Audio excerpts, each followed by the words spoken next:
The stained glass of the cathedral fractured the sunlight, painting blood-red streaks across Lisa's white gown. The high priest's words echoed against the vaulted ceiling, asking for the sacred vows that would bind her to Alpha King Cassian for eternity. Cassian didn't look at her. His amber eyes, cold and flinty, were fixed on the front pew. "I cannot," Cassian's voice boomed, a deep rumble that instantly silenced the breathless crowd. He finally turned to Lisa, his jaw tight, his expression an impenetrable mask. "The moon goddess made a mistake. My mate is not you, Lisa." He stepped down from the altar, reaching out a broad, calloused hand. "Not to her." "Elena," Cassian commanded softly. Lisa watched her own sister take the king's hand. Beneath her suffocating silk bodice, Lisa's hands instinctively dropped to her stomach, fiercely guarding the two tiny fluttering heartbeats Cassian didn't know existed. The silence in the cathedral was absolute, a heavy, suffocating weight that pressed against the back of Lisa's throat. 300 of the most powerful wolves in the kingdom sat paralyzed in the mahogany pews, their breaths held, their eyes darting between the altar and the woman left standing upon it. Lisa didn't gasp, she didn't faint. The training of a high-born alpha's daughter held her spine rigid even as the world tilted violently on its axis. A few feet away, Elena stood with her hand enveloped in Cassian's. Elena, with her cascading golden curls and wide doe-like eyes, looked up at the Alpha King with a mixture of practiced shock and undeniable awe. A flush crept up Elena's neck, not of shame, Lisa noted with a sickening lurch of her stomach, but of victory. "Cassian," the high priest whispered, his hands trembling as he clutched the sacred binding ribbons. "My king, the preparations, the alliances." The scent match was confirmed. "Scent can be deceiving," Cassian interrupted, his voice a low, lethal growl that dared anyone in the room to challenge him. "The true mate bond is not a matter of politics. It is an undeniable pull. I felt it the moment Elena walked down the aisle as the maid of honor. The goddess has corrected our path before the final vow." He didn't even look back at Lisa as he said it. He spoke of her as if she were a miscalculated ledger, an administrative error easily rectified. The physical pain of the rejection hit Lisa then. It wasn't a formal severing. They hadn't completed the vows or the mark, but the spiritual tether that had been slowly weaving between them over the past 6 months of their courtship snapped like a brittle dry branch. A sharp burning ache bloomed in her chest, stealing her breath. She swayed just a fraction of an inch, her knuckles turning white as she gripped the heavy bouquet of white roses. "Stay standing," she ordered herself. "Do not let them see you bleed." Her hand shifted, pressing subtly against the embroidered lace at her abdomen. Just that morning, the pack physician had smiled at her, pointing to the 2 distinct rhythms on the ultrasound monitor. "Twins, my lady, a rare blessing for the royal line." She had planned to tell him tonight, in the privacy of their chambers, as a wedding gift. Now the secret felt like a burning coal swallowed whole. "Lisa," Cassian finally said, turning his head just enough for his peripheral vision to catch her. His tone was not apologetic, it was businesslike. "You will be compensated. Your father's territory will retain its tax exemptions. But Elena will be my Luna." A quiet murmur rippled through the crowd. Pity. It was worse than mockery. The scent of distress and awkwardness, bitter sweat, and sour adrenaline began to overpower the sweet fragrance of the lilies lining the aisle. Lisa looked at her sister. Elena finally met her gaze. There was a flicker of genuine guilt in Elena's eyes, quickly swallowed by a defiant lift of her chin. Elena had always wanted what Lisa had. The dresses, the attention, the titles, and now the king. Lisa slowly lowered her bouquet. The white roses felt absurdly heavy. Without a word, she turned away from the altar. She didn't run. Running was for prey. She walked with slow, measured steps down the long, velvet-carpeted aisle. The sea of faces blurred into a watercolor wash of pale skin and dark suits. She focused solely on the heavy, brass-studded oak doors at the end of the nave. With every step, the reality of her situation crystallized. Cassian was known for his ruthlessness, his absolute demand for control. If he knew she carried his heirs, he would never let her go. He would strip her of her maternal rights, keeping the pups in the capital to be raised by his new Luna, while Lisa would be banished or kept under heavy guard as a mere incubator. Elena would raise her children. No, the thought was a visceral roar in her mind, a maternal instinct so fierce it drowned out the heartbreak. She pushed the heavy cathedral doors open herself, ignoring the startled guards. The cool, crisp autumn air hit her flushed face. The sky was darkening, heavy gray clouds rolling over the mountains, threatening a torrential downpour. It was a perfect day to disappear. The royal suite was a mausoleum of broken promises. Mountains of wrapped gifts sat in the corner. The grand four-poster bed was draped in silks meant for a honeymoon. Lisa ignored it all. Her hands moved with frantic, calculated precision. She stripped off the heavy, suffocating wedding gown, letting a fortune of silk and pearls pool uselessly on the hardwood floor. She pulled on dark, durable cargo pants, a thick cashmere sweater, and her most worn-in leather boots. From the false bottom of her jewelry box, she retrieved the emergency cash reserves she had kept since her teenage years, a habit born from a deeply ingrained, inexplicable paranoia that had finally justified itself. She grabbed a sturdy leather duffel bag, stuffing it with the money, a few unidentifiable pieces of jewelry to pawn, and the most crucial item, the sealed envelope containing her ultrasound scans. A sharp rap on the door froze her. "Lisa, are you in there?" It was Elena. The voice was soft, laced with a tremor of hesitation. Lisa's eyes narrowed. She zipped the duffel bag and shoved it under the heavy velvet curtains before walking to the door and unlocking it. Elena stood in the hallway, still wearing her pale pink bridesmaid dress. She looked small despite the massive victory she had just claimed. "What do you want, Elena?" Lisa asked, her voice dangerously devoid of emotion. "I wanted to explain," Elena stammered, stepping into the room uninvited. She looked at the discarded wedding dress on the floor and winced. "I didn't know he was going to do it today, I swear to you, Lisa. But we've been feeling it for weeks. The pull." "You felt the pull to my fiancé," Lisa stated flatly, "and you didn't think to mention it? You know how Cassian is. He commands the room, the very air. How could I say anything? And we can't fight the goddess, Lisa. We can't fight fate." Elena reached out, her fingers trembling. "Please don't hate me. You'll find your true mate, someone better suited for a quiet life." Lisa looked at her sister's outstretched hand and felt an overwhelming wave of disgust. It wasn't just a betrayal, it was the cowardly way Elena hid behind the concept of fate to excuse her ambition. "I don't hate you, Elena," Lisa said softly, the lie tasting like ash. "I feel nothing for you at all. You and Cassian deserve exactly what you will get from each other." Elena blinked, tears pooling in her eyes, offended by the lack of explosive anger. "You don't mean that." "Get out!" Lisa's voice dropped an octave, the dormant alpha blood in her veins making the command resonate with a physical force. Elena gasped, taking a step back as if physically struck, before turning and fleeing down the corridor. Lisa locked the door behind her. She had roughly an hour before the evening reception was supposed to begin. When she didn't show up to formally concede the alliance, Cassian's guards would come looking. She retrieved her bag and moved to the balcony. The royal suites were on the third floor, overlooking the jagged cliffs that bordered the king's estate. Below, the promised storm had finally broken. Rain lashed against the stone in horizontal sheets, accompanied by the violent crash of thunder. It was dangerous. It was suicidal for a pregnant woman to scale down the ivy-slicked trellis in a tempest, but staying was a death sentence for the life she wanted for her children. Lisa swung her leg over the stone balustrade. The wind immediately tore at her hair, rain plastering her sweater to her skin. She gripped the thick, ancient vines of the trellis, her boots finding precarious footholds on the slick stone. For them, she thought, closing her eyes as a particularly vicious gust of wind threatened to peel her off the wall. She forced herself to breathe, finding a rhythm. Down, step, grip, down, step, grip. By the time her boots hit the muddy earth of the gardens, her hands were bleeding, and she was soaked to the bone. She didn't pause. She smeared mud over her neck and wrists, covering her scent glands, and sprinted toward the tree line. The border was 3 miles away. She ran through the jagged pines, the thorns tearing at her clothes. Every time her lungs burned and her vision blurred, she pressed a hand to her stomach. As she reached the rushing, swollen river that marked the edge of Cassian's territory, she heard the distant, mournful howl of a wolf from the castle. It was a call of alarm. They had found the empty room. Lisa threw herself into the freezing, turbulent water of the river, letting the current sweep her away, washing her scent into the sea, erasing Lisa of the Silver Pine pack from existence entirely. The bell above the door of the Salty Crumb Bakery chimed merrily, competing with the rhythmic crashing of the Atlantic waves outside. "Mom, Leo is doing it again!" Lisa wiped her flour-dusted hands on her apron and stepped out from the back kitchen. The coastal town of Oakhaven was 1,000 miles away from the dense, pine-choked mountains of the Werewolf territories. Here the air smelled of salt, frying fish, and sunscreen. It was fiercely, wonderfully human. Sitting at a small corner table were her twins, 5 years old and already entirely too much for this quiet life.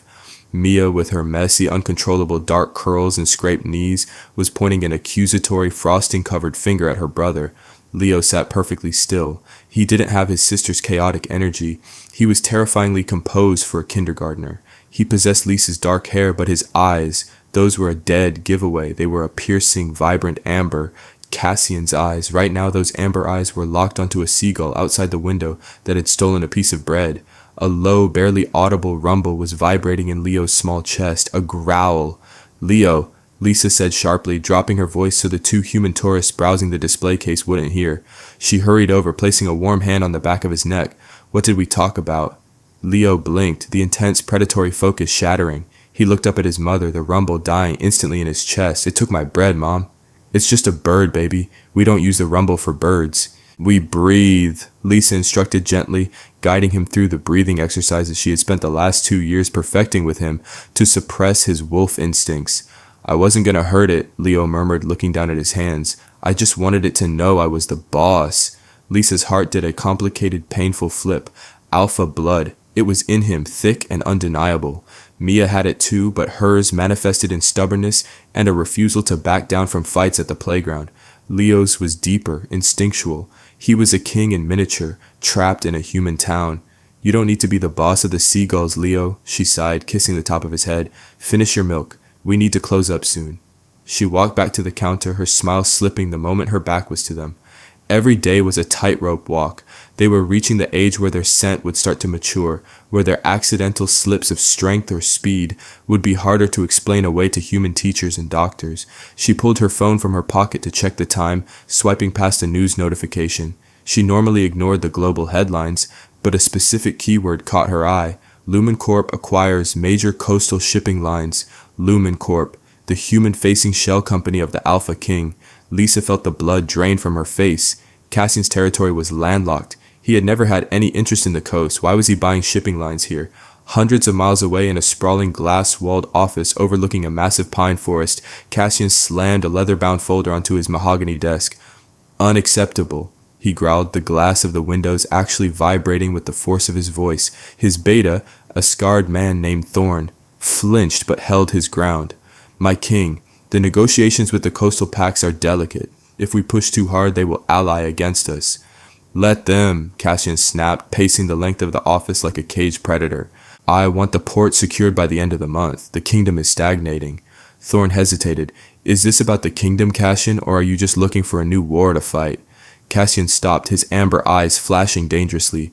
He didn't answer. He couldn't. How could he explain the hollow, gnawing ache that had taken root in his chest 5 years ago and never left?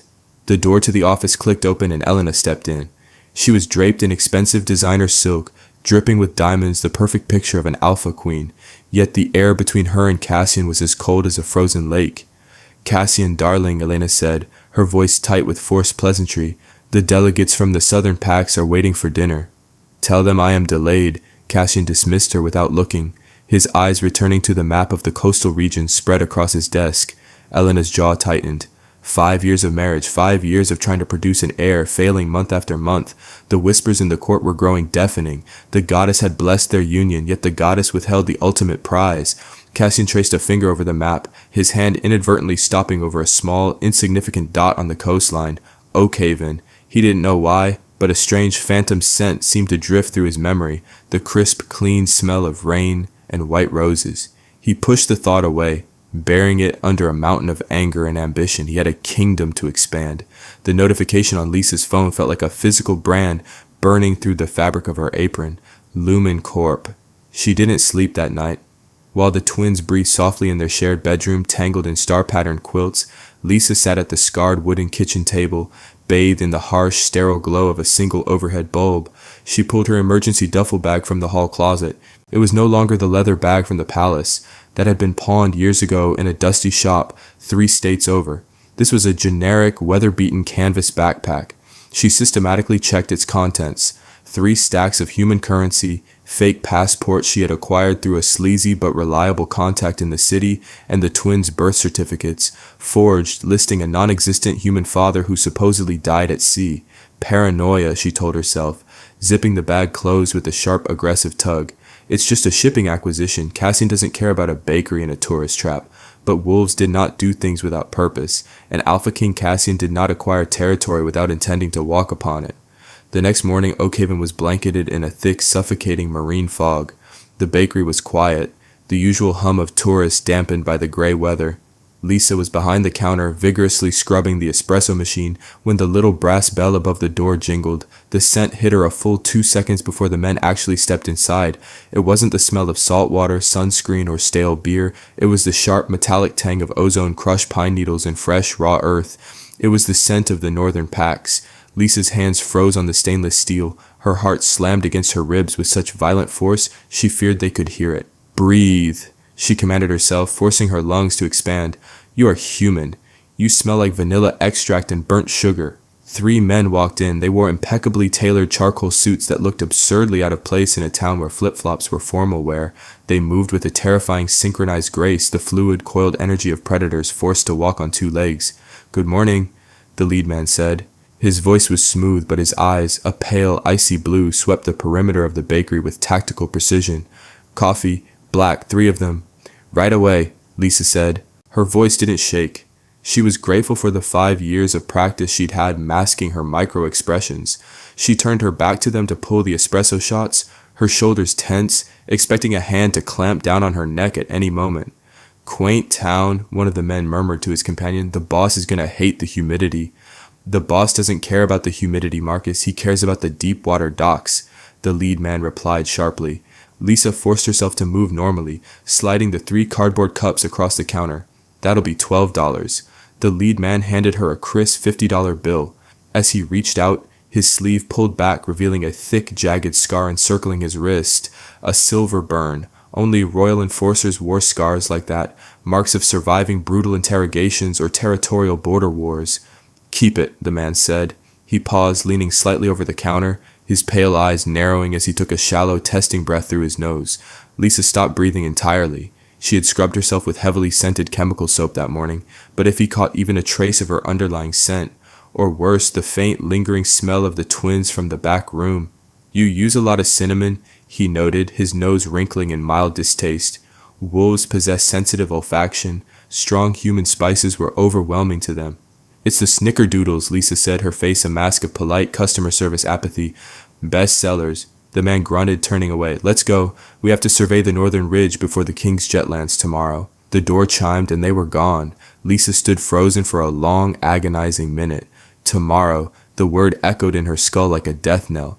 Cassian was coming here, to Oakhaven. She lunged toward the back room, tearing the apron over her head. "Leo Mia," she hissed, her voice cracking. The twins looked up from their coloring books on the floor. "Get your shoes," Lisa ordered, her hands trembling as she grabbed their small jackets from the hooks. "We're going on a vacation right now." The rain lashed against the reinforced windows of the black SUV as it wound its way down the treacherous coastal highway toward Oakhaven. In the back seat, Cassian stared out at the churning slate-gray ocean, feeling an inexplicable, crawling irritation beneath his skin. He hated the coast. It smelled of decay and salt, masking the natural, earthy scents he relied on. Yet when his financial advisors had presented the LumenCorp acquisition portfolio, his finger had hovered over Oakhaven, and a deep guttural instinct had demanded he claim it. "The local mayor has agreed to a private dinner, my king," Thorne said from the front passenger seat, glancing back through the rearview mirror. The beta looked exhausted. Managing the human shell companies was a logistical nightmare, especially with an alpha who had grown increasingly volatile over the past 5 years. "Cancel it," Cassian rumbled, rubbing his temples. A dull headache had been throbbing behind his eyes since they entered the county limits.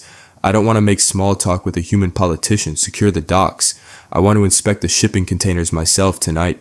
"As you command," Thorne sighed, tapping a message into his phone. Cassian's phone buzzed in his inner jacket pocket. He ignored it. It buzzed again, a persistent, demanding vibration. With a heavy sigh, he pulled it out. "Elena," he answered, bringing the device to his ear. "I am arriving in the territory, Elena. This is not the time. You left without saying goodbye." Her voice filtered through the speaker, tight, clipped, and laced with a familiar, cloying desperation. "Today is the anniversary, Cassian. 5 years since the goddess bound us. 5 years since the wedding. 5 years since Lisa had vanished into the storm, leaving behind a pool of white silk and a silence that somehow screamed louder than any accusation." Cassian's jaw clenched so hard his teeth ached. "I'm aware of the date," Cassian said coldly. "The council is asking questions again. Elena pressed, the veneer of the loving wife slipping to reveal the calculating Luna beneath. About an heir. I spoke to the physician. He suggested alternative fertility methods. If the goddess is testing our patience, I am not discussing this on an unsecure line, Cassian snapped. Do your duties at the palace. I will return when the port is secured. He hung up before she could protest, tossing the phone onto the leather seat beside him. He didn't love Elena, he knew that now. The pull he had felt 5 years ago, the blinding, intoxicating rush that made him humiliate Lisa in front of 300 wolves, had faded within months. It hadn't been the sacred mate bond, it had been lust, amplified by Elena's manipulative use of rare, scent-enhancing aphrodisiacs smuggled from the southern covens. When Cassian discovered the truth a year into their marriage, his rage had leveled an entire wing of the palace. But the damage was done. Lisa was gone, presumed dead in the swollen river, her scent completely washed away. To execute or banish Elena for the deception would mean admitting to the kingdom that their infallible Alpha King had been duped. It would show weakness. So he remained tethered to a woman he despised, carrying a ghost he couldn't mourn. The SUV rolled to a stop at the edge of Oakhaven's main boardwalk. The rain had slowed to a miserable drizzle. Cassian pushed the door open before his driver could assist him. Stepping out into the damp, salty air, he closed his eyes, drawing in a deep breath, trying to map the territory through scent. Fish, diesel exhaust, damp wood, frying oil. Cassian's eyes snapped open. The amber irises flared, glowing faintly in the overcast light. Underneath the overwhelming human stench, carried on a rogue gust of wind from the town center, was a microscopic, fragmented scent profile. It was impossibly faint, almost entirely masked by a heavy smell of cinnamon and bleach, but Cassian's wolf slammed against the cage of his ribs, howling a single desperate word, mine. It was the scent of silver pine. It was the scent of white roses. Thorn. Cassian growled, his voice dropping into the terrifying subsonic frequency of an alpha command. Thorn scrambled out of the SUV, immediately sensing the shift in the air. My king? We aren't going to the docks, Cassian said, his eyes locking onto the narrow, winding streets of the human town. His heart was hammering a frantic, impossible rhythm against his sternum. Spread the men out. Lock down the roads out of this town. No one leaves. Lisa's hands were shaking so violently she could barely turn the key in the ignition of her rusted second-hand Volvo. The canvas duffel bag sat heavily on the passenger seat. In the back, Mia and Leo were strapped in, their small faces pale and confused by their mother's sudden, terrifying urgency. Mommy, why are we leaving? Mia whined, kicking the back of Lisa's seat. We didn't pack my bear. I need Barnaby. I'll buy you 100 bears, sweetie. Just please, be quiet for a minute. Lisa pleaded, throwing the car into reverse. The engine sputtered, groaned, and finally caught. She peeled out of the alleyway behind the bakery, her tires screeching against the wet pavement. She needed to hit the interstate. Once she crossed state lines, she could disappear into the sprawling metropolis of a human city where their scents would be buried under millions of others. As she turned onto Main Street, a heavy, suffocating pressure descended upon the air. It wasn't the weather. It was a physical weight, a localized manipulation of gravity that made the hair on Lisa's arms stand straight up. Alpha Aura.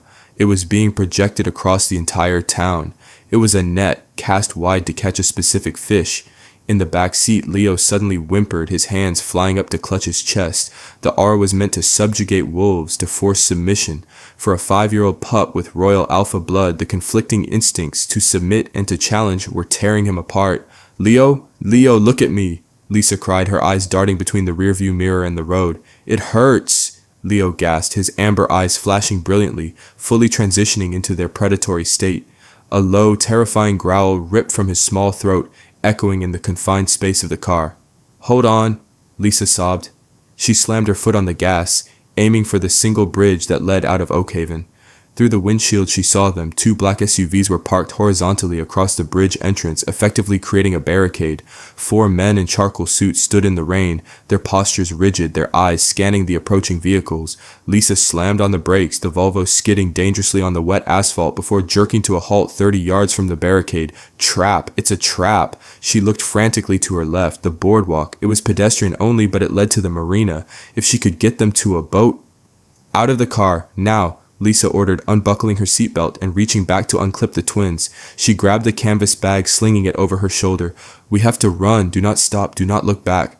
She dragged them out into the drizzle. Mia was crying, the oppressive alpha aura pressing down on her small, human-presenting mind as a source of pure terror.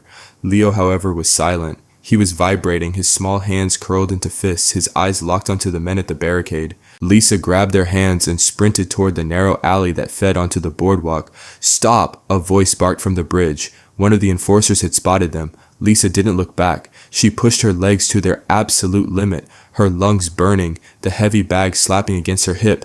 They burst out onto the wooden planks of the boardwalk. It was deserted due to the rain, the Ferris wheel standing like a skeletal giant against the gray sky. Suddenly, a massive figure stepped out from the shadow of the ticket booth, blocking their path.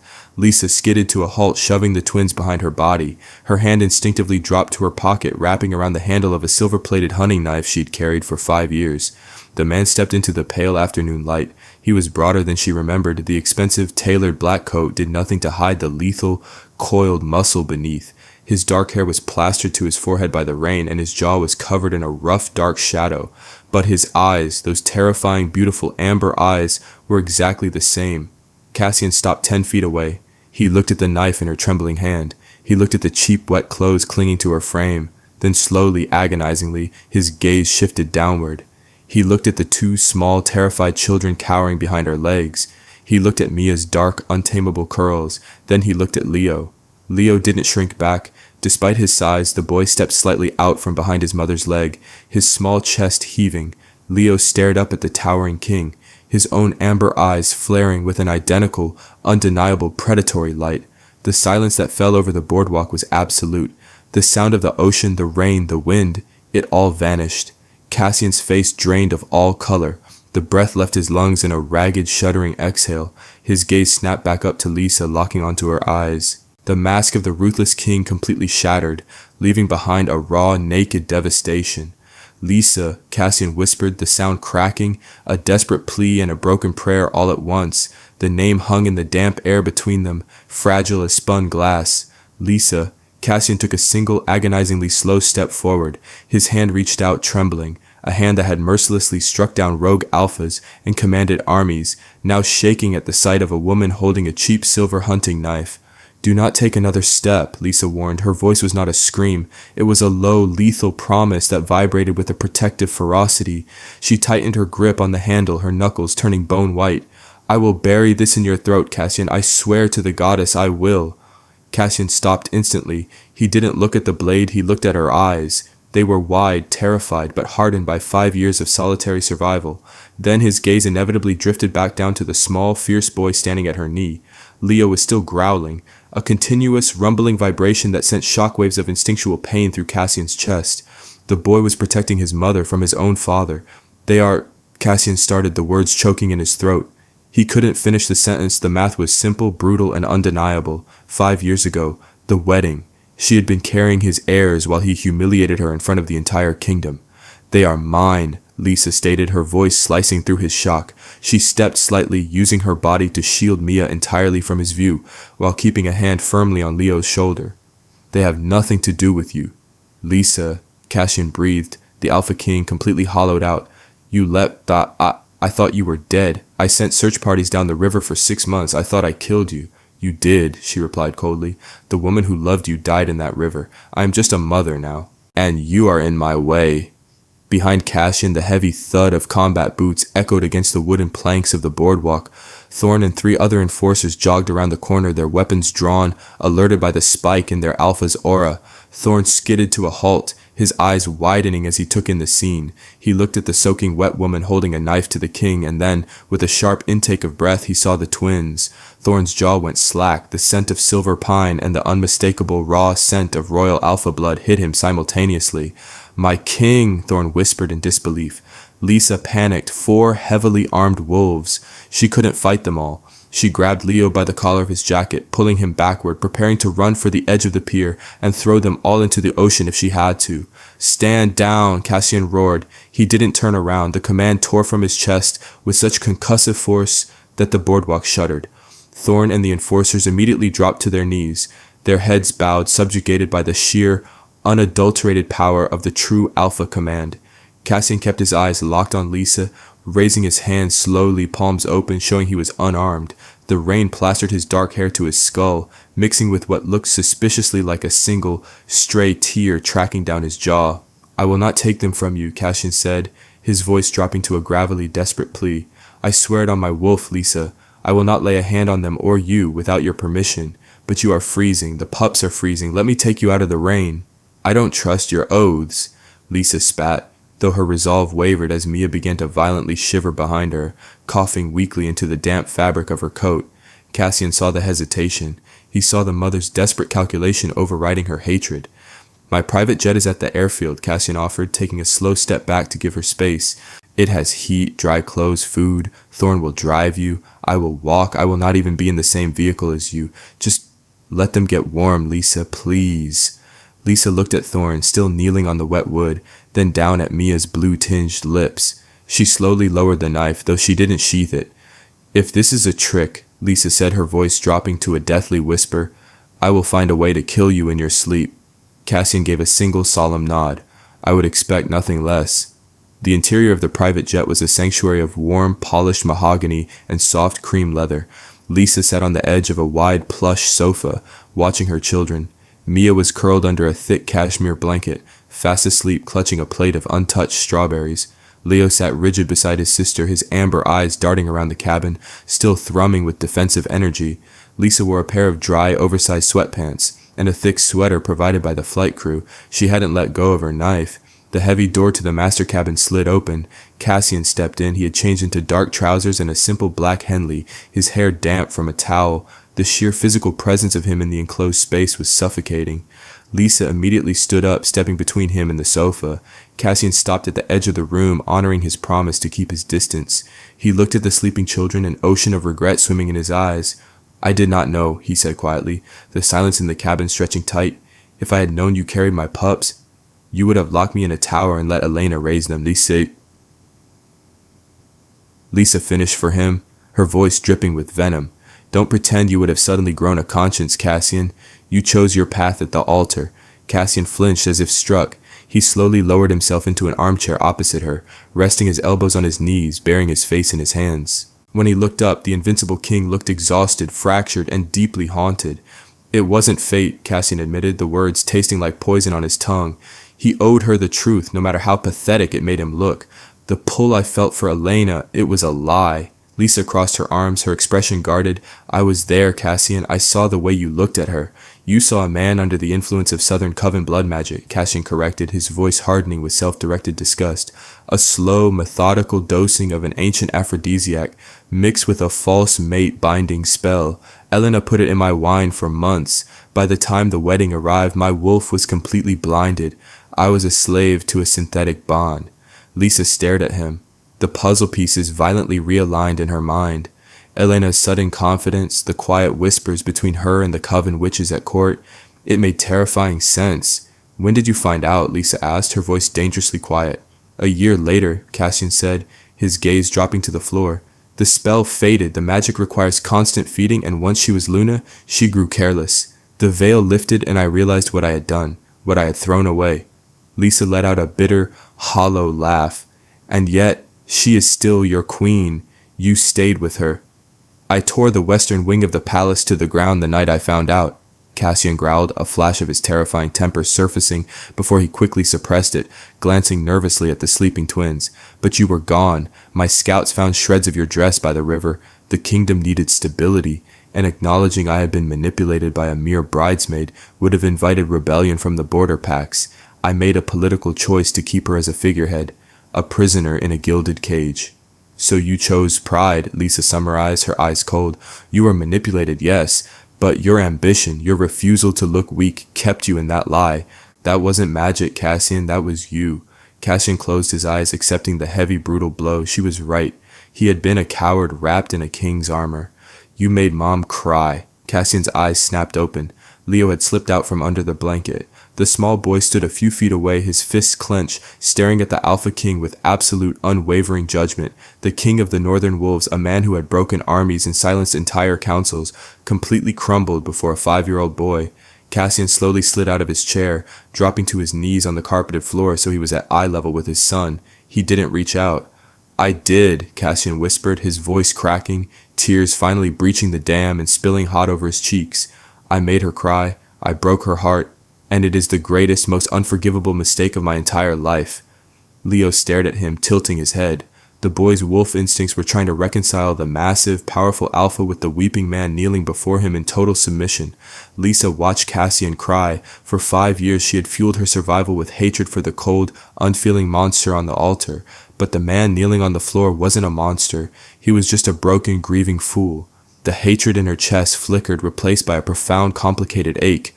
The heavy thud of boots on the boarding ramp echoed through the cabin, shattering the fragile quiet. "Cassian!" A shrill, furious voice shrieked from the front of the plane. Lisa's blood ran cold. She knew that voice. The cabin door slid open, revealing Elena. She was drenched in rain, her designer coat ruined, her eyes wide with a manic, feral desperation. Behind her stood 2 large enforcers, mercenaries from her home territory, loyal to the Luna, not the king. Elena had tracked his jet. She had felt the sudden, massive shift in Cassian's aura through their severed but legally binding tie. Elena's eyes swept the room, landing on Lisa.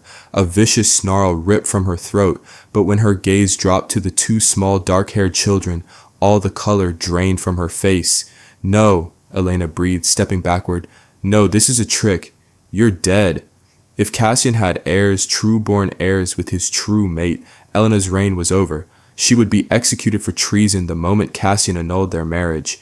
"Kill them," Elena screamed, turning to her mercenaries. "Kill the bastards." The 2 men lunged forward, drawing curved silver blades. It happened in a fraction of a second. Lisa grabbed the twins, throwing them behind the heavy leather sofa, raising her hunting knife to defend the narrow space.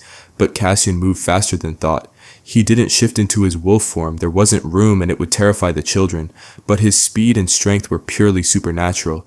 He intercepted the first mercenary, grabbing the man's wrist and snapping it with a sickening crunch. The blade dropped, and Cassian delivered a brutal backhand that sent the man crashing through the glass partition of the cabin.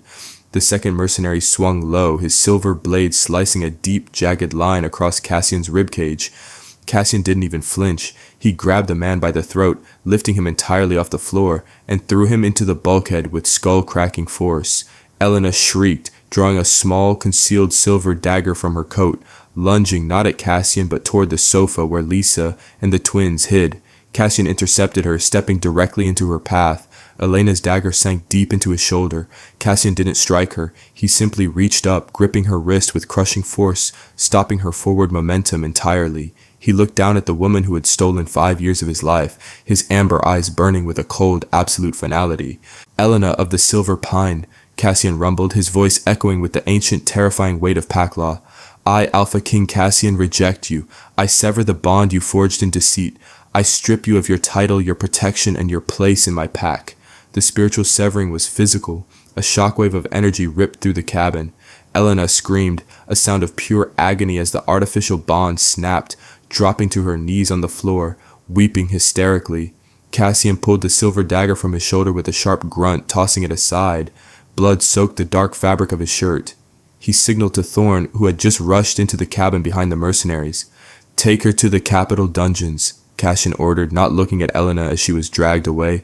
"Prepare the council for a trial of treason." The cabin fell silent save for the heavy rain beating against the fuselage. Cassian turned back to Lisa. He was bleeding heavily from his ribs and shoulder, silver burns smoking slightly at the edges of the wounds. He looked at the twins peering over the back of the sofa, their eyes wide with awe, not fear. Slowly, fighting the pain, Cassian dropped to one knee before Lisa. "I cannot undo the past," Cassian said, his voice raspy, holding his hand over his bleeding ribs. "I cannot demand your forgiveness. If you wish to leave, I will open the doors. I will give you a new identity, wealth to last 10 lifetimes, and my absolute vow that you will never see my face again." Lisa stared at the bleeding, kneeling king. He was offering her the one thing she never thought she'd have, complete, undisputed freedom. "Or?" Lisa asked quietly, stepping out from behind the sofa. Cassian looked up at her, laying his soul entirely bare. "Or you stay, not as my prisoner, not as a secret. You stay as my equal, as my true Luna. You teach me how to be the man and the father you and our children deserve." Lisa looked at Leo, who had walked around the sofa and was now standing next to his father, tentatively reaching out a small hand to touch Cassian's uninjured arm. Cassian closed his eyes, a shuddering breath escaping him at the contact. Lisa sheathed her hunting knife. She had run for 5 years. She was tired of running. She looked at the man who had broken her, the man who had bled for her, and the man who was finally giving her the power to choose. "If I stay," Lisa said, her voice ringing with the quiet, undeniable authority of a true queen, "things will change, Cassian. I will not be a shadow behind your throne." Cassian opened his eyes, looking up at her with a mixture of reverence, hope, and blinding love. "You will be the light that guides it," he promised. The storm outside finally broke, giving way to the brilliant, piercing light of a coastal dawn. As the private jet roared down the runway, ascending into the clear skies toward the northern mountains, Lisa looked out the window. She wasn't a frightened runaway anymore. She was a mother, a survivor, and the true Luna returning to claim her kingdom. Beside her, Cassian slept fitfully, his large hand gently, protectively resting over the hands of the twins sleeping between them. The path ahead to heal their fractured bond would be long and difficult, but for the first time in 5 years, Lisa wasn't afraid of the future. She had won. Thank you for reading The Alpha King Chose Her Sister. If you enjoyed this cinematic journey of betrayal, fierce maternal love, and redemption, please hit the like button, share this story with your friends, and subscribe for more thrilling, dramatic romance fiction.